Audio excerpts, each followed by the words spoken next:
my friend Harshavardhan. Good morning, sir. Myself Harshavardhan. Good afternoon, sir. Myself Harshavardhan.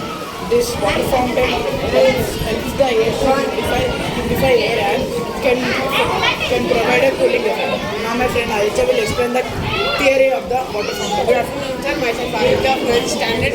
I am going to explain about theory of fountain. As the air passes, the high gravitational potential energy goes to low gravitational potential energy. So it causes to form a water fountain. Thank you, sir.